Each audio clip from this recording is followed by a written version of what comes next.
let him do his thing before they shut us off. Let's go.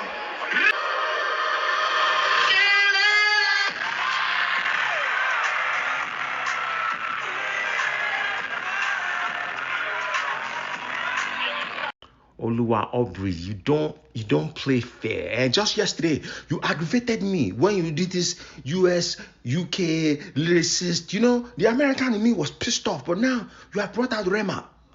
And now it's like you have activated the Nigerian in me, and we are okay again. Someone must have called the OVO headquarters. I said, HQ is upset.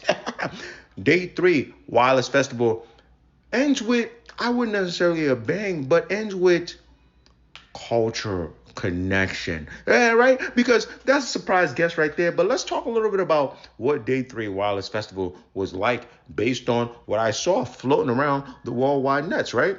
Now, my sources across the pond told me they're dealing with curfew stuff over there. So not a crazy set list, right? This is what was performed. And I want to shout out some of the people that showed up on that stage as well, right?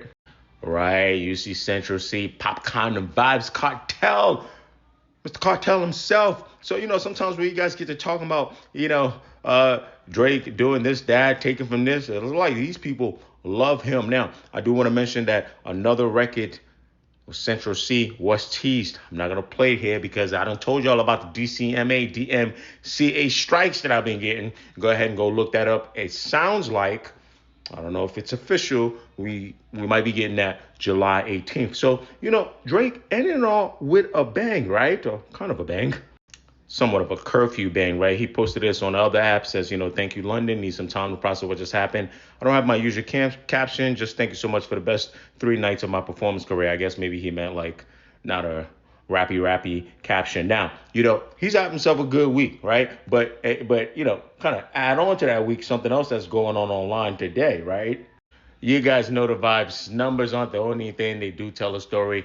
Drake also passed Kendrick on monthly listeners on Spotify. So, when Kendrick peaked Super Bowl, he shot up to 100-something million. It's went down, and I believe Drake has surpassed him slightly. So he's had himself a good week. He's doing that. And you know what I find interesting about this is that Kendrick, around the same area, if you want to call it, the GNX tour was also in Birmingham, right?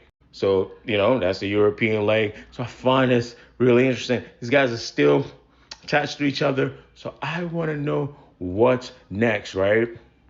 Because the story that I'm being told here is that, as far as numbers related, these guys are still primed to compete with each other. I don't think either of them are going anywhere.